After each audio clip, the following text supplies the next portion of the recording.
എന്നാൽ ഡൽഹിയിൽ രാഷ്ട്രപതിയുടെ കയ്യിൽ നിന്നും പരമോന്നത ബഹുമതിയായ ദാദാ സാഹേബ് ഫാൽക്കെ പുരസ്കാരം വാങ്ങുമ്പോൾ അതേസമയം അതേ ദിവസം മമ്മൂട്ടിയുടെ വീട്ടിൽ റെയ്ഡ് നടക്കണമെന്ന് തീരുമാനിച്ചത് ആരാണ്?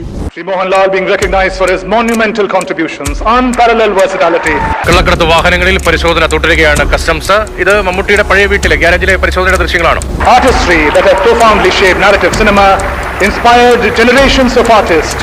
പനമ്പള്ളി നഗറിലുള്ള മമ്മൂട്ടിയുടെ പഴയ വീടിനോട് ചേർന്നുള്ള മമ്മൂട്ടിയുടെ കാറുകൾ സൂക്ഷിക്കുന്ന ഗ്യാരേജിലാണ്. And a great master of his craft.